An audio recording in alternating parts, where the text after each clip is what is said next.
Hey, it's Tony Brueski, and this is our week in review over the weekend, taking a look back at some of the most compelling conversations and stories that we've covered for you of the last week. Brand new episodes back Monday morning, bright and early, 5 a.m. here on the podcast. You're listening to the Hidden Killers podcast with Tony Brueski, featuring former federal prosecutor and president of West Coast Trial Lawyers, Neama Rahmani. Well, the drama started up not that long ago of possibly a new Alec Murdaugh murder trial taking place after we heard the allegations of jury tampering. And, well, the path for that has officially been laid. The blacktop is down. They are starting to go down the road. The case headed back to a lower court over jury tampering allegations. Give us some insight here, Neama. What happens from this point forward? What hurdles does the Murdaugh team need to get over to ultimately get what they want, a new trial for Alec? So here's what happened here, Tony. After the conviction in the murder case, the defense appealed. And once that notice of appeal has been filed procedurally, that divests jurisdiction of the trial court. That means only the court of appeal can rule on the case. Well, the issue was, after all these allegations regarding the court clerk and Ms. Hill came to light, what really needs to happen is there needs to be an evidentiary hearing. Mm-hmm. That means the judge is going to talk to the juror who was dismissed, the clerk, and get information. An appellate court cannot do that. An appellate court can only rely on the record that's before it. There's no witnesses that testify on appeal. There's no inquiry that happens at the parties. So, this was really the right result. What happened was the South Carolina appellate court, they stayed the appeal. They've essentially sent the case down to the trial court. And they said, listen, conduct your hearing on the motion for a new trial. Let's see what happens there first before we decide whether this appeal is even necessary. So now what the trial judge needs to do is talk to everyone that submitted those affidavits, because either someone is lying and perjuring themselves, or the clerk engaged in some felony jury tampering. I mean, they both can't be consistent. So what will happen is the judge should inquire of the jurors. We'll see if the clerk takes the fifth and invokes. That's going to be very interesting. But basically, we need a hearing to flesh through all of these allegations. If she does, in fact, take the fifth, I mean, how do they prove this? Obviously jurors saying, yes, that these sort of actions took place from her. But do we need an admission from her? And does she face any sort of repercussions for these actions if, in fact, they turn out to be true? One of two things can happen. Obviously, she can testify and deny it. I mean, I don't think she'd admit it. That'd be surprising. Or she can plead the fifth. And this is actually something that happened in the Scott Peterson trial recently, where there was a juror, there was an allegation of misconduct, there was an evidentiary hearing, she was going to invoke. And then the DA's office had to give that juror immunity. So it's a question of, will prosecutors give Hill immunity? Because once you have immunity, the Fifth Amendment no longer, because there's no risk of prosecution, she'll have to testify. So will they be forced to give her immunity, essentially tank their own murder prosecution? Because I think if the judge rules that this jury tampering did happen, if the clerk was really having these ex parte communications telling him not to believe Alex Murdaugh in his lies, I mean, that's pretty bad. And that's certainly a good basis to order a new trial. That's, you can't bring those outside influences into the jury deliberation room, especially if it's a court employee.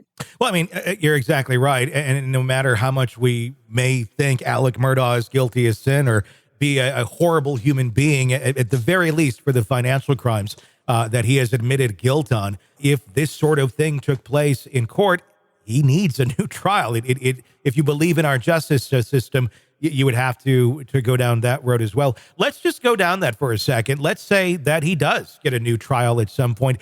Are we going to see a repeat of round one, or do you think we're going to see some new angles approached here from his defense, maybe even some things that we have never heard before in court, but some of the rumblings that others have talked about, and then we've talked about it on the air of, was there somebody else? Was this a hit? Was this a pressure into killing them? And if you talk and say we did it, we're knocking off the rest of your family or something of that nature. Do you think that they could go down another route, considering his credibility is not the greatest, and to add another round of drama to this story?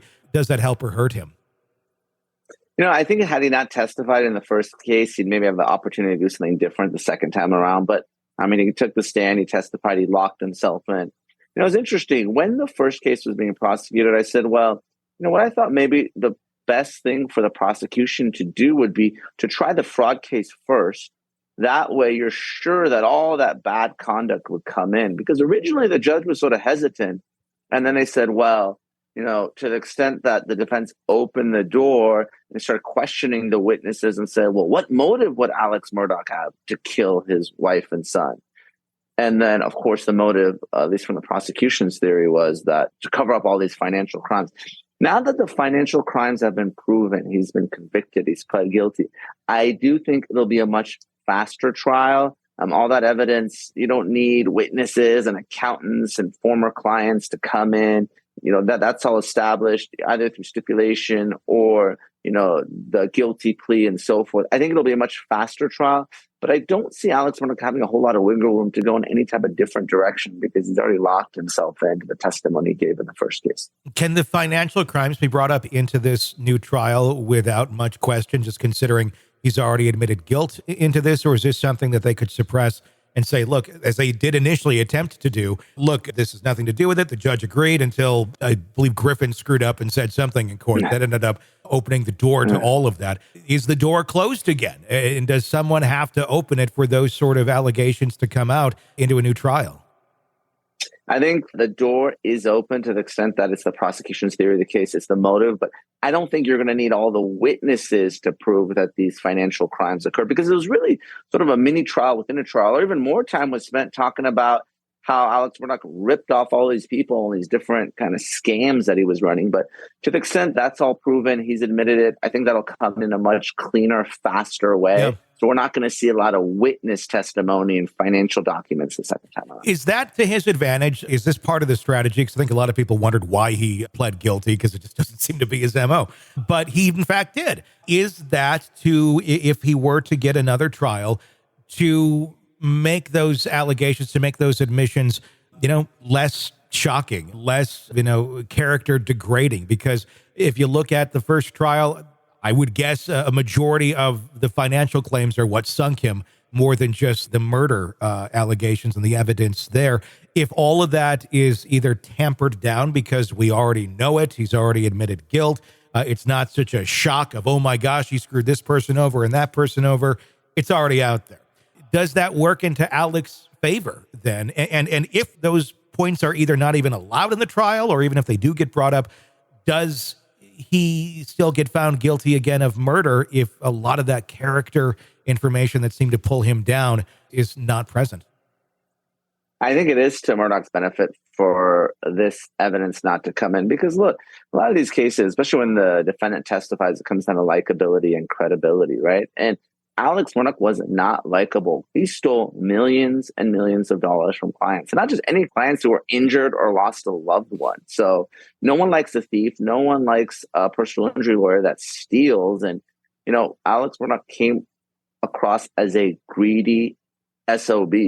Now, when it comes to credibility, I think that's where maybe if he can kind of tweak his testimony, but a lot of it was like, look, he lied about his whereabouts, right? At the time of the murder, he said he wasn't in the kennels, as far as some of the timeline. If you can maybe at least shore that up a bit, he has a chance. But if the jurors don't like him, and they did not like him because of all these financial crimes, he doesn't have a chance. So maybe, just maybe, he has a shot the second time around. But it'll kind of go back to what we're saying.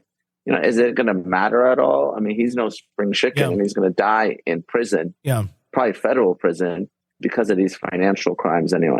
He has the advantage of time right now, because obviously it's going to take some time to work through the court system if, in fact, we do get to a new trial.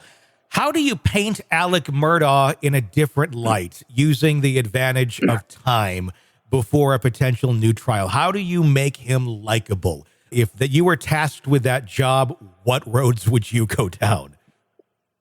Yeah, Tony, that's a tough one. I think what you got to do is just, you got to say, listen, you just got to come out, you got to own it, right? Which they didn't the first time around. Say, look, Alex Murdaugh is a crook. He is a thief. He is a cheat. You admit everything, but he's not a murderer. He loved his wife and son. He had no reason to kill them. And, what the prosecution is arguing, that this was all the cover up, all these other crimes, doesn't make a whole lot of sense. In fact, he tried to have himself killed for, the life insurance money for his wife and kid. Why would he want to harm them to save himself? In fact, he was really going down this different path. I think that's what you got to do. And he said, listen, here's someone that has freely admitted to these other crimes, and he's doing all this time.